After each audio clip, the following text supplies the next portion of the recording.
요한복음 3장 1절에서 15절.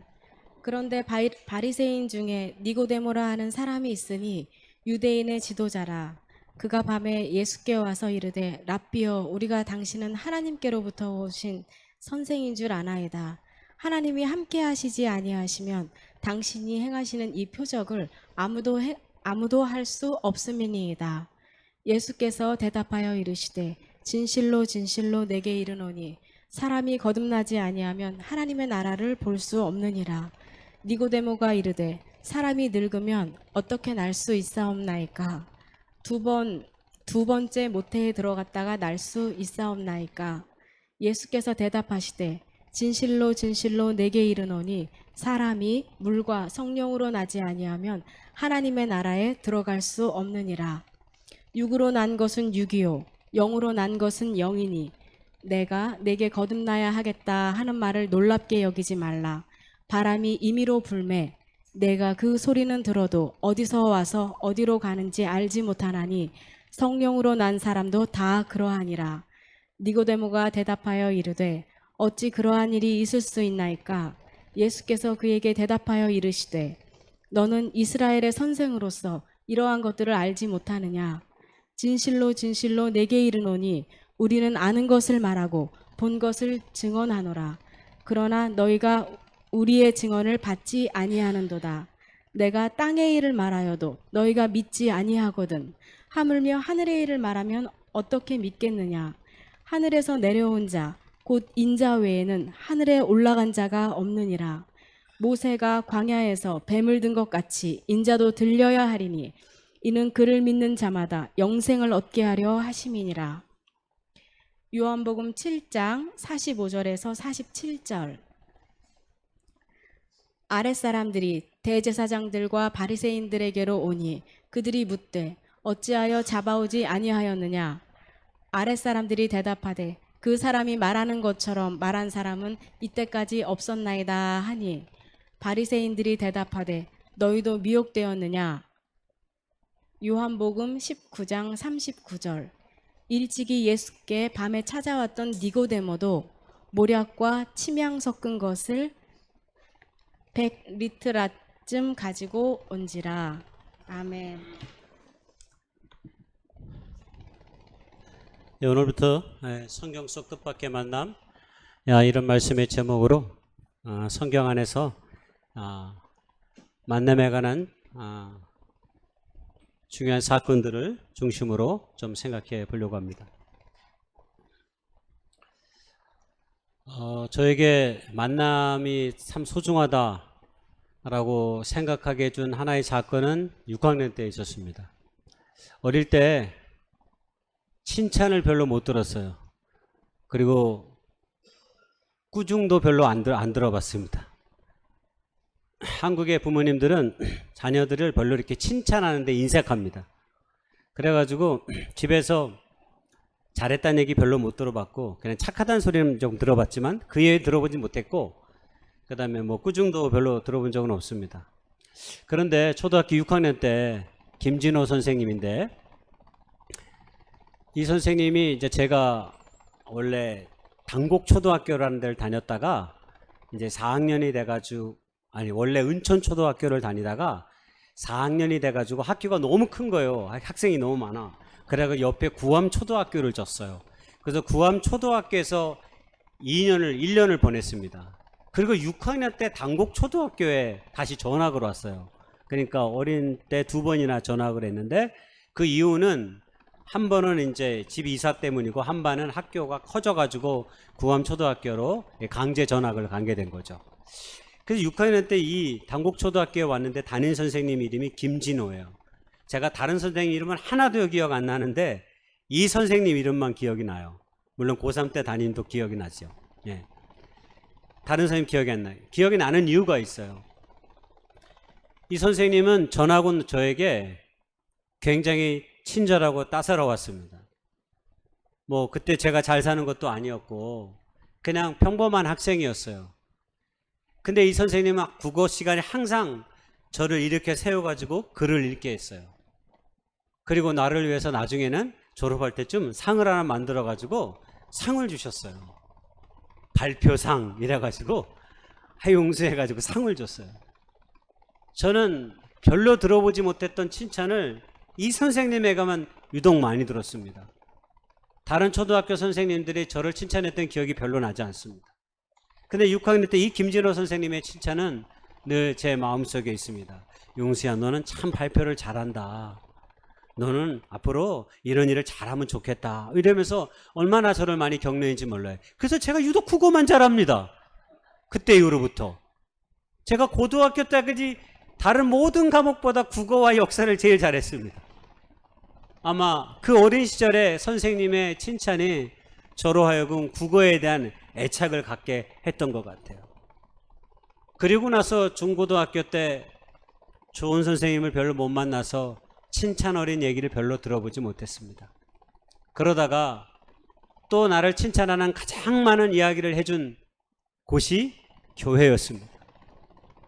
중학교 2학년 여름에 맨발로 친구가 자고 있는 저를 깨워서 데려간 곳이 교회였는데, 그때 이후로 교회만 가면 왜 이렇게 언니가 아니지, 누나, 형들이 저를 잘해주는지 툭하면 먹을 거를 사주셨어요. 그러면서 그렇게 저를 예뻐해주고, 피아노 치는 황보미숙 누나라 지금도 기억이 나요. 황보미숙 누나인데 얼마나 저를 예뻐해줬는지 몰라요. 집에서는 못 듣는 칭찬을 교회만 가면 들어요. 집에서는 별로 얘기가 없었는데 교회만 가면 너 너무 좋다, 너무 멋있다, 뭐 별의별 칭찬을 다 하니까 교회 가는 것이 하나도 즐겁지 않은 것이 아니라 늘 기뻤습니다. 그래서 한 번도 교회를 빠진 적이 없어요. 어떤 일이 있어도 교회를 무조건 갔습니다. 왜? 교회 가면 언니, 아니 제가 여성적인 뭐가 있나 봐. 제 남성입니다. 누나들, 형들, 그렇게 저에 대해서, 저한테만 그런 게 아니라 우리 교회 학생들 다 그랬어요.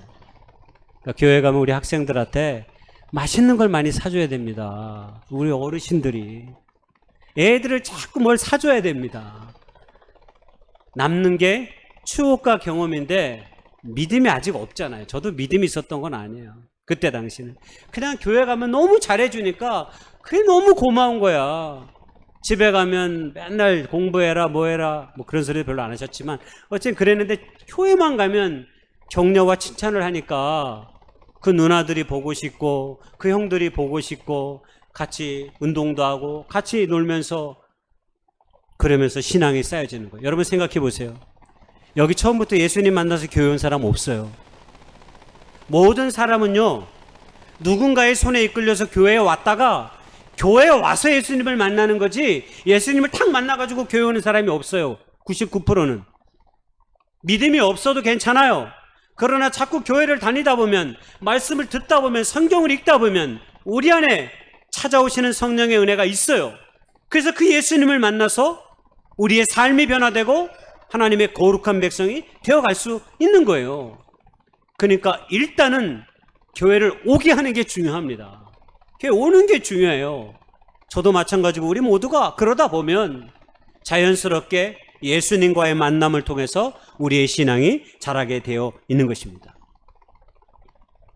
이것이 어릴 때 저의 특별한 만남의 경험이고요. 저에게 가장 큰 영향을 끼쳤던 만남은 제가 책에서 있었어요. 제가 대학 다닐 때만 해도 80년대 중후반이라 민주화 운동이 많이 일어났던 그런 시대였습니다. 그때 대학생들에게 굉장히 인기가 있었던 한 혁명가가 있어요. 그 사람의 이름이 누구냐면 아르헨티나 출신의 의사인 체 게베라라는 사람이었어요. 저도 이 사람의 일대기를 읽고 굉장히 감동을 많이 받았던 적이 있었습니다. 여러분, 이 사람은 아르헨티나 출신의 의과대학을 졸업한 의사였습니다. 그런 그가 어느 날 한 사건을 통해서 의사의 생활을 포기하고 사람을 치유하는 칼을 포기하고 총을 들어요. 그 계기가 어떤 거였냐면, 어떤 날 남미가 당시 상황 속에서 굉장히 군사 독재 가운데 있었고요. 굉장히 생활이 어려웠었어요. 소수의 부가 많은 사람을 착취하고 그래서 대다수의 가난한 사람들이 힘들게 살았어요. 그래서 이 게바라가 어느 날 칠레 지역을 여행하다가 한 노동자 부부를 만나게 됐습니다. 시골에서. 그래서 그 집에 하루 잠을 자게 됐는데 잠을 자게 되는 모습을 보니까 다른 방이 없어서 한 집에서 자는데 이 부부가 얇은 이불 하나 없이 그 겨울밤을 보내는 것을 가까이서 목격한 거예요. 그러면서 자기가 덮으려고 배낭 속에 잡아놨던 담요를 꺼내가지고 그 부부에게 줬어요. 그때 그 경험을 나중에 체 게바라가 자서전에서 이렇게 얘기했습니다.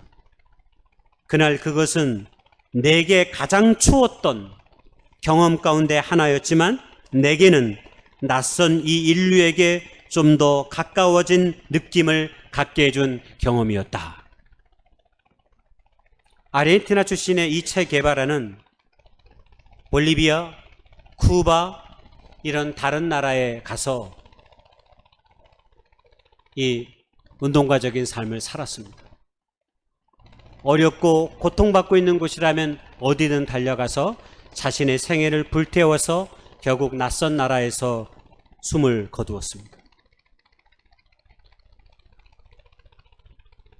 칠레라의 한 노동자의 부부는 전혀 그의 민족도 아니고 그와 다른 사람으로 여겨졌던 사람들이었지만 그날의 경험이 이 모든 사람이 우리 모두가 함께 더불어 살아가는 인류 가운데 있다고 하는 사실을 게바라가 깨달았다라고 한 것이었습니다. 사소한 일상의 경험이었지만 체 게바라에게는 이 만남이 자신의 삶을 바꾸는 기회가 되었습니다. 우리는 인생을 살면서 수도 없이 많은 만남을 갖습니다. 그러나 모든 만남이 우리의 삶에게 영향을 끼치는 것은 아닙니다.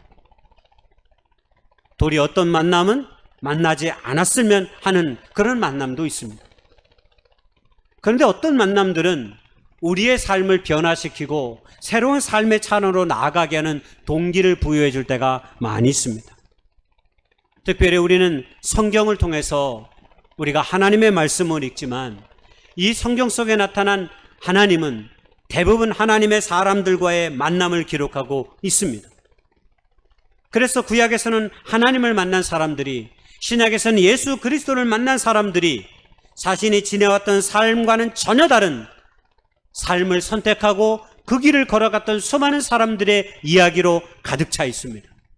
그래서 성경은 만남의 책이다 이렇게 말씀드리고 싶습니다. 인생을 변화시키고 싶다면, 우리 인생을 조금 더 나은 모습으로 만들어가고 싶다면 우리는 반드시 이 성경을 가까이 두어야 합니다. 이 성경은 하나님의 성령을 통해서 우리를 변화시킬 수 있는 수많은 생명의 힘이 이 말씀 속에 담겨 있기 때문입니다.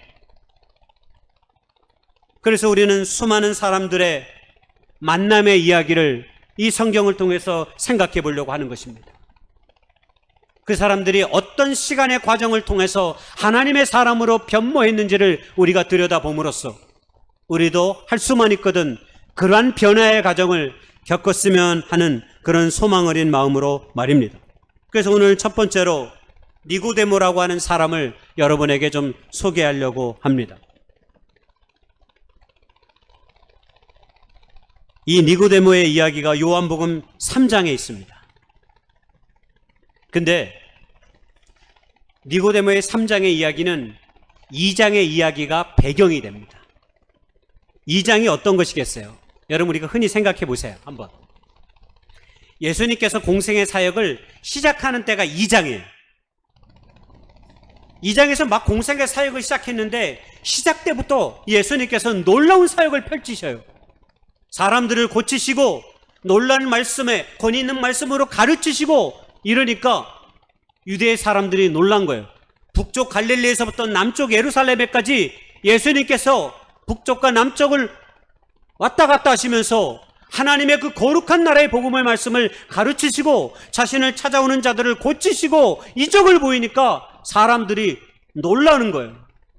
그래서 많은 사람들이 예수님이 행하시는 표적을 보고 예수님을 믿게 되었다라고 하는 이야기가 2장 하반절 23절에 소개되고 있는 거예요.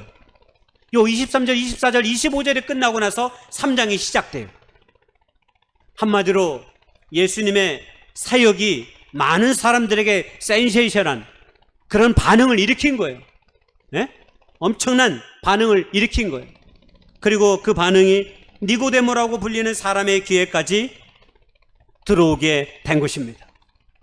가만히 있으니까 니고데모가 예수님이라고 하는 사람이 혜성같이 나타나서 수많은 사람들에게 하나님의 나라의 복음을 고치는데 눈먼 자가 눈을 뜨고 앉은 병이가 일어나고 권위 있는 말씀으로 많은 가르침을 받는 사람들을 무력화시키고 놀라운 일들을 펼치고 있다는 얘기를 이 니고데모에게 들려오게 된 것입니다. 그러니까 밤중이 돼서 예수님이 어디 있는지를 알아보고 밤중에 예수님을 찾아온 것입니다. 그게 요한복음 3장의 시작입니다. 성경에 이 바리새인이 어떤 사람인지 요한복음 3장에 소개하고 있어요.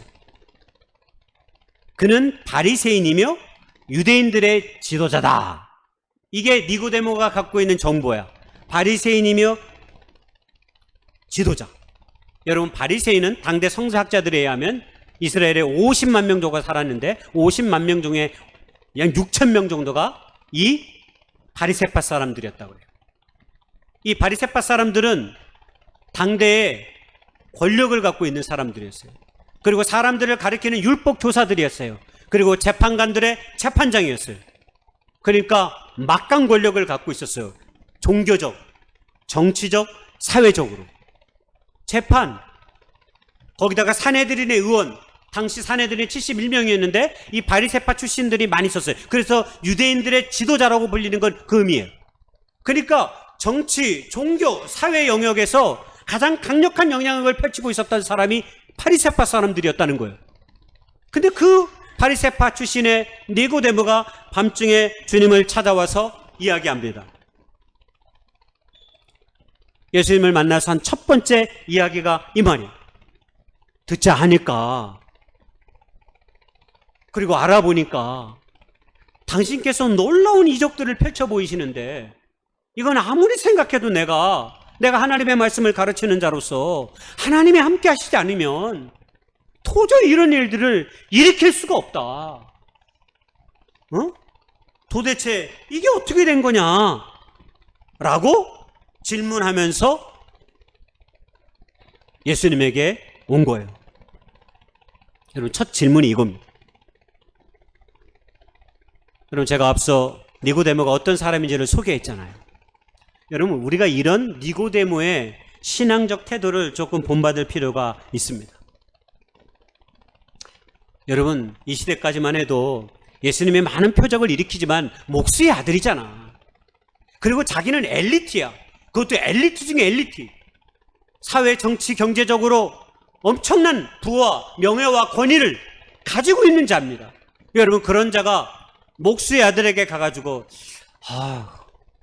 당신에게 배울 것이 참 많군요. 이런 겸손한 자세로 밤에 찾아가가지고 그가 행하시는 표적을 칭찬하면서 여러분, 이런 물음을 가질 수 있다는 게 여러분, 이게 쉬운 게 아닙니다.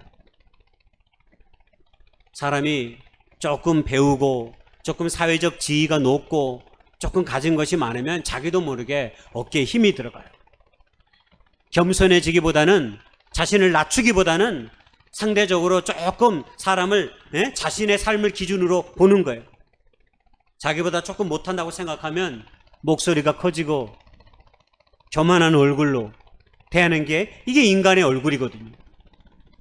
그런데 오늘 니고데모는 밤중에 자신의 신분, 자신의 어떤 사회적인 상황 속에도 불구하고 지금 주님을 찾아가서 궁금증을 해소하기 위해서 여러분, 이 질문을 던진 겁니다.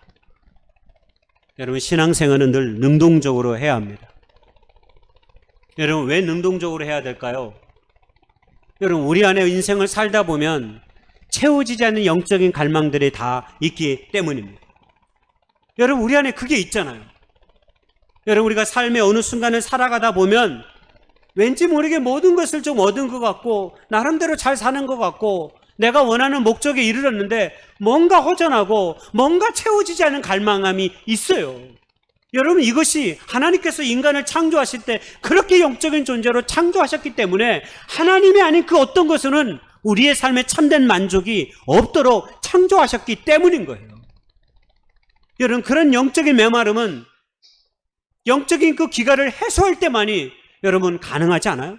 여러분, 니고데모가 밤중에 무엇 때문에 주님을 찾아옵니까? 세상적으로 보면 갖출 거 다 갖춘 사람인데, 부러울 거 하나 없는 사람인데, 남들에게 존경받는 사람인데, 남들에게 스승이라고 불리는 사람인데, 여러분, 그 사람이 무엇 때문에 밤중에 주님을 찾아와서 진리를 묻고 구원을 묻고 하나님의 나라의 진실을 묻습니까?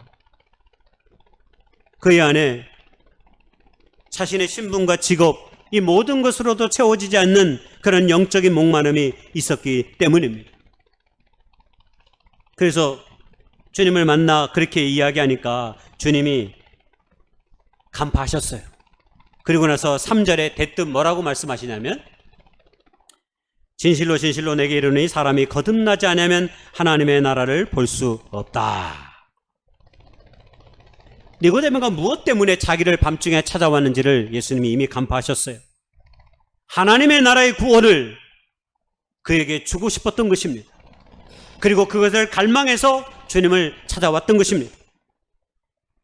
여러분, 믿음의 백성들이 우리가 꿈꾸는 소망이 뭐예요? 하나님의 나라잖아요.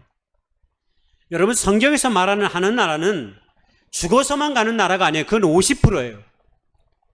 이 땅에서는 하나님이 주는 기쁨과 평안을 누리지 못하고 천국에서만 누리는 신앙이라면 그건 참된 기독교 신앙이 아니에요. 하나님의 그 거룩한 나라는 하나님의 통치, 하나님의 주권이 미치는 모든 곳에서부터 시작되는 거예요. 그래서 우리가 진실로 주님을 고백하면 주님이 주시는 그 참된 기쁨과 소망으로 우리가 이 땅에서부터 그 하나님의 나라를 경험할 수 있는 거예요. 그래서 성경은 바울이 말하기를 로마서 14장 17절에서 하나님의 나라는 먹고 마시는 것이 아니라 오직 성령 안에서 의와 평강과 희락이다, 이렇게 말씀했어요. 먹고 마시는 것이 소중하지 않다는 얘기가 아니에요. 저 말은 하나님의 나라의 참된 본질은 뒤에 있다는 거예요. 어떤 일상 속에서 우리가 삶을 살아갈 때 성령 안에서 우리 안에 누리는 의와 평강과 희락 같은 것들이 우리의 삶을 채우게 된다는 거예요. 여러분, 그것이 예수 안에 있는 사람들의 마음이잖아요.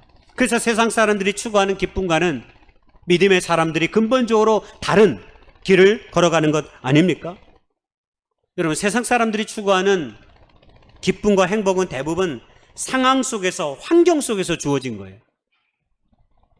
그러나 그리스도인들이 말하는 행복과 기쁨은 그런 차원을 넘어서는 거예요. 여러분, 마태복음 5장의 산상수훈의 이야기가 대표적으로 그것이에요. 마음이 가난해도, 의를 위하여 우리가 핍박을 받아도 화평을 누리게 되고 심령의 평안을 갖게 되는 거죠. 세상 사람들이 누리지 못하는 하나님이 받으신 그 사랑으로 힘에 지나도록 우리가 사랑함으로 세상이 알 수 없는 그 사랑을 하게 되고요. 우리가 세상에서 정직하고 불의와 거짓에 분노하는 이유가 다 거기에 있는 것입니다. 하나님의 거룩한 의를 위하여 살아갈 때 우리의 삶에 기쁨이 솟아나고 우리 안에 성령이 누시는 평안함이 있을 때 우리가 어둠컴컴한 세상의 한가운데서도 평안을 누리며 살아갈 수 있는 그 길을 찾게 된다라고 하는 겁니다. 이렇게 얘기하니까 니고데모가 바로 알아들었으면 좋겠지만 이 하나님의 나라와 신비와 실제를 잘 이해 못합니다. 거듭나야 된다고 하니까 뭐라고 얘기해요? 그럼 엄마 뱃속에 다시 또 들어가야 됩니까? 이런 말도 안 되는 이야기를 하는데 니고데모가 아무 생각이 없어서 이런 얘기를 한 것일까요? 여러분, 그가 율법의 교사였어요. 사회에서 권위 있는 자였어요. 사람이 거듭난다고 하는 것을 아무리 그가 가진 지식과 그가 가진 사회적인 권위와 능력으로는 이게 헤아릴 수 없는 거예요. 이게 하나님의 나라의 신비와 하나님 나라의 실제인 거죠. 여러분, 우리가 복음이 우리 안에 들어올 때 우리 안에 든 첫 번째 감정이 있어요. 제가 예전에 한번 말씀드린 적이 있어요. 그게 뭐냐면 당혹감입니다. 당혹감. 제가 예수님을 처음 만나고 나서 그분이 내 안에 들어오시니까 세상이 온통 밝아 보였어요. 그러면서 하나님이 주시는 당혹감이 있었어요. 왜? 이것은 내가 이전에 경험하지 못했던 것들이에요. 내가 이성적으로 생각하고 판단해서 규정되어지는 것들이 아니었어요. 도저히 이 신비의 복음의 삶을 이 설명할 수가 없을 정도로 내 안에 그냥 기쁨이 차고 넘쳤어요. 제가 6개월 동안 막 뛰어다녔어요. 교회가 시외 버스를 타고 갔었는데 부천에 있었어요, 당시. 근데 교회를 빨리 가고 싶어가지고 뛰어갔어요. 시외 버스 정류장까지. 완전 미쳐도 대단히 미쳤어요. 누가 보면 저 완전히 좀 이상한 애라고. 왜? 교회를 빨리 가고 싶어서. 이게 설명이 되어지지 않잖아요. 고3 때 우리 어머니가 하도 주일에도 교회를 가니까 독서실 앞에서 한번 지키고 친 적이 있었어요. 교회를 좀 못 가게 하려고. 남은 잡으려고. 그래서 제가 뒷문으로 해서 갔어요. 저녁이 돼서 어머니가 껄껄껄 우시더라고. 얘가 시간이 지나도 안 나가서 얘가 드디어 오늘은 교회를 안 가고 공부하나 보다 하고 혹시 몰라서 11시 한 20분쯤에 가서 딱 보니까 애가 없어. 총무가 용서 아까 나갔어요. 9시 반에. 그러니까 어머니가 저녁에 오더니 아무 말도 안 하세요. 그렇게 교회가 좋니? 한 말씀 하셔서 네 그랬더니 알았어. 교회 다녀. 그래서 고3 때도 한 주도 안 빠지고 교회를 잘 다녔습니다. 시에 이 부천에 있는 교회. 지금 생각해도 그런 마음은 그냥 인간적으로 생각해서 되어지는 것들이 아니었습니다. 여러분, 우리가 예수를 믿으면 예수의 그 복음으로 살려고 하면 반드시 세상과 충돌하게 되어 있어요. 그래서 이 충돌함을 우리가 한 번쯤 꺾고 이겨나가야 우리가 우리의 신앙의 생활을 할 수가 있어요. 왜? 진리의 세계는 때로 한 번에 우리 안에 다가오기도 하지만 그것이 내 것이 되는 과정은 시간이 필요하고 우리의 노력이 필요합니다. 여러분, 그것이 우리가 힘에 겹더라도 주님의 몸된 교회에 와서 우리의 신앙을 함께 나누는 이유가 됩니다. 결국 니고데모는 물과 성령으로 거듭나야 하나님의 나라에 들어갈 수 없다는 이야기를 듣고 이것이 뭔 말인지 알 것 같기도 하고 모를 것 같기도 하고 하면서 사실은 다 모른 채 그냥 의문을 품고 자기의 자리로 돌아가 버린 이야기가 요한복음 3장의 이야기입니다. 이런 니고데모가 다시 얼굴을 드러내는 때가 요한복음 7장에 나와요. 4, 5, 6장에는 니고데모가 안 나와요. 그러다가 갑자기 7장에 니고데모가 나옵니다. 예수님의 하나님의 나라의 사역이 폭발적으로 성장을 했어요. 제자들도 생겨나기 시작했고 남모르게 예수님의 뒤에서 예수님의 사역을 지지하는 사람들이 생겨나기 시작했어요. 유대 전체가 시끄러워졌습니다. 그랬더니 당대의 대제사장과 바리새인들, 이런 사람들이 자신들의 사회적 지위와 종교적인 권력을 위협하는 예수님을 그냥 둘 수가 없었어요. 저거 잡아서 어떻게든 해야겠다. 감옥에 가든지 죽여야 되겠다. 이런 마음을 시켜가지고 부하들을 보냈습니다. 수하들을 보냈어요. 그랬더니 수하들이 어떻게 와서 보고를 했어요? 제사장과 바리새인들이 빈손으로 오는 그들을 보고, 아니 그들의 포승줄에 예수님이 딱 끌려와야 되는데 이것들이 그냥 온 거야. 야, 어떻게 된 거야? 그랬더니 말하기를, 제가 그 사람을 잡으러 갔다가 가만히 들어보니까요, 지금까지 내가 인생을 살면서 예수님처럼 말하는 사람이 없던데요. 예수님처럼 말하는 사람을 제가 본 적이 없습니다. 제가 보기에도 저 사람은 뭔가 하나님께서 보내신 사람 같아요. 그래서 도저히 잡을 수가 없었습니다. 그랬더니 바리새인들이 뭐라고 얘기했어요? 이 부하들에게, 너도 미혹됐냐? 라고 물었어요. 너도 미혹됐냐? 그렇죠. 우리가 예수를 잘 믿으면 사람들이 우리에게 그런 소리를 해요. 근데 우리가 예수님을 현찮게 믿으면 절대로 그런 소리를 안 해요. 예. 예수를 우리가 잘 믿으면 저는 아주 그냥 다른데? 이제는 내가 알고 있던 누가 아니야? 우리가 이런 소리를 들어요. 한 번쯤. 저도 제 어머니한테 들었잖아요. 예? 그러니까 당국자들이 뭐라고 반론을 제기하냐면 그렇게 이야기하는 거예요. 야, 너는 그렇다 치자. 네가 보기에 높은 사람들 중에, 권력을 갖고 있는 사람들 중에 저 예수를 따르는 자가 있느냐? 이렇게 말한 거예요. 그때 니고데모가 나타납니다. 50절에 그 중에 한 사람 전에 예수께 왔던 니고데모가 그들에게 말하되 우리의 율법은 사람의 말을 듣고 그 행한 것을 알기 전에 심판하느냐. 니고데모의 이 말이 권력자들을 당혹시켰습니다. 왜냐하면 우리같이 사회적으로 권력 있고 힘 있는 사람은 아무도 예수를 따르는 자가 없어 이렇게 말했는데 자기 편이라고 생각했던 니고데모가 갑자기 툭 튀어나와가지고 아니 우리 율법은 사람을 판단하고 저기할 때 그 행한 것을 다 알기도 전에 이러는 거 이거 잘못된 거 아닙니까? 이렇게 반론을 제기한 거야. 그리고 얼마나 당혹스럽겠지. 맞장구를 쳐줘야 되는데 여러분 이렇죠? 근데 저기서 아니요 이래버린 거예요. 그러니까 이 대제사장과 바리새파 사람들이 얼마나 놀랬겠습니까? 그들은 예수님이 어떤 사람인지 무엇을 위했는지 별로 관심이 없어요. 그저 자기들의 자리를 위협하니까 저 사람 그냥 내버려두면 안 되겠다 하고 죽이려고 했던 겁니다. 여러분 이게 사람입니다. 자신들이 무엇을 가리키는지도 다 잊어버린 거예요. 하나님의 율법을 가르치면서 하나님을 예비하는 자들이잖아. 그런 자들이 자신들의 이익과 탁 충돌되니까 자신보다 저 예수님이 더 높은 지위와 인기를 얻으니까 두고 볼 수 없는 거예요. 여러분 이게 인간입니다.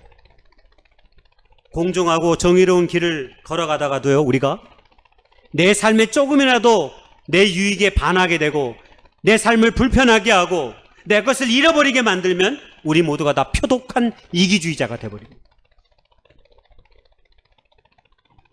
어제까지만 해도 저 사람 괜찮은 사람이었는데 오늘 갑자기 나를 쌀쌀맞게 대하는 거야. 갑자기 나를 막 미워하는 거야. 자신의 이익에 반하면 그러나세요. 여러분 이런 말 우리 사회에 가장 어울리는 말 있죠. 요새 이런 말들을 빗대어서 뭐라고 얘기해요? 내로남불. 정치권에 있는 사람들만 해당되는 것이 아니라 우리의 삶에도 그령 통용됩니다. 한국 사람의 내로남불은 어디서 가장 구체적으로 발견되냐면 운전대만 잡으면 발견된다고 합니다. 운전대만 잡으면. 내가 운전대를 잡고 있을 때면 누가 끼워지지 않으면 참 못된 사람들 같으냐고 뭐가 저리 급한지 이러고 있어요. 그러다 그 반대 상황이 되면 어떻게 돼요? 저렇게 위험한 짓을 왜 하는 거야? 지금 내가 빨리 길을 가야 되는데 저러다가 사고 나지. 끼어들 때 끼어들어야지 하면서 반대 이야기를 해요. 우리가 왜 이렇게 내로남불에 익숙할까요? 우리 모든 사람들이 그렇습니다. 특히 정치인들의 내로남불에 대해서 큰 비난과 우리가 염려를 하는 이유가 뭐겠어요? 그들이 늘 바른 얘기를 해요. 정의, 공정, 배려, 인권, 생명 이런 고상한 단어들을 얘기하면서 정작 그들이 보여주는 행태는 그 반대의 것을 보여주고 있기 때문에 우리가 가장 큰 비난을 하는 거예요. 내로남불을 설명해주는 이론이 하나 있습니다.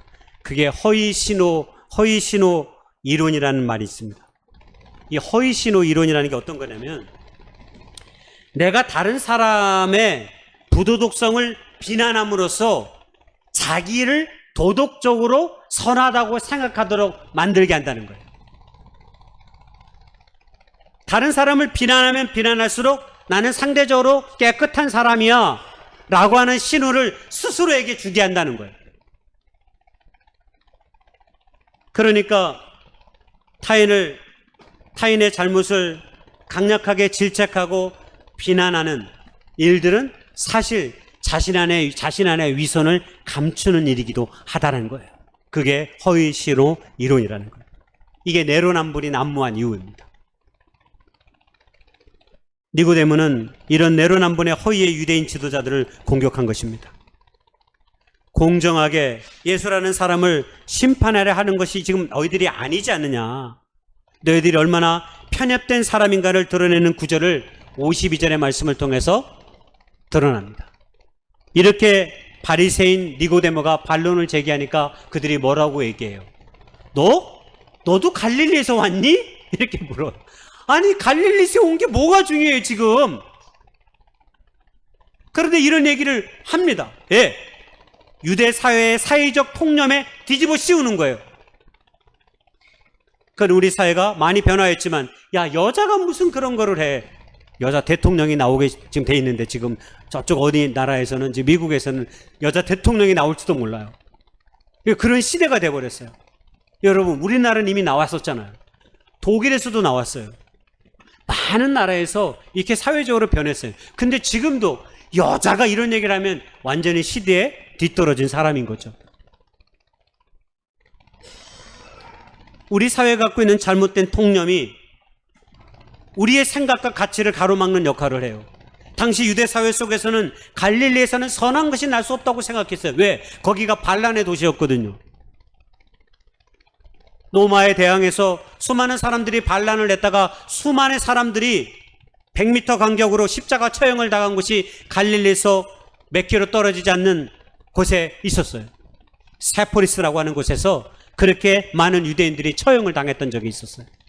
그 사건 이후로 북쪽 갈릴리는 거의 로마 군인들에 의해서 다 뿌리째 뽑히는 그런 도시였어요. 그러니까 사회적인 지탄을 받기도 했던 것이죠. 그럼에도 불구하고 니고데모가 이렇게 말할 수 있었던 것은 무엇입니까? 분명히 요한복음 3장에서 밤중에 주님을 찾아와서 그와 이야기를 나눴을 때, 아, 내가 들었고 내가 보았던 것이 어느 정도 진실이구나 하는 사실을 깨달았을 거예요.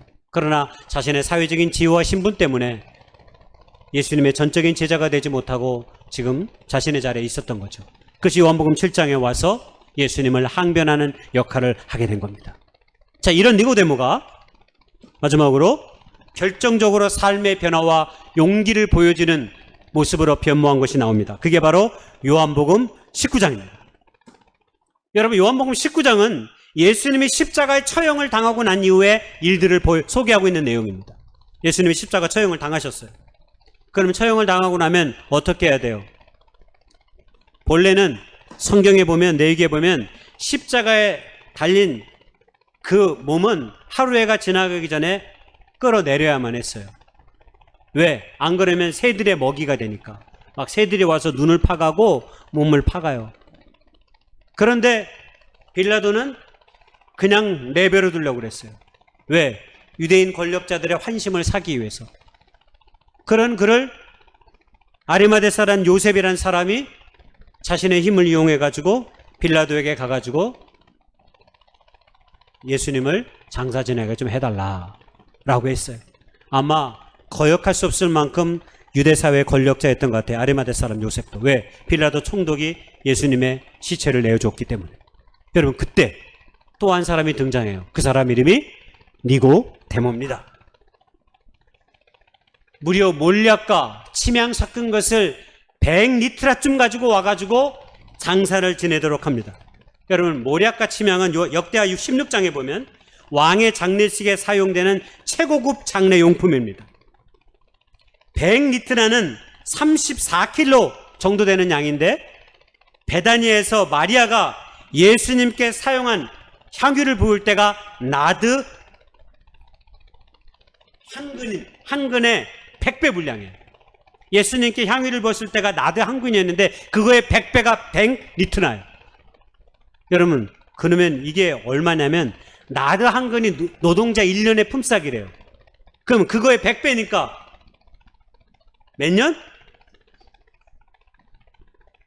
몇 년? 다시 설명해 드려요. 나도 한 거니 노동자 1년치 싹이라고요. 근데 100리터라가 100리터는 100배 분량이라고. 몇 년? 100년.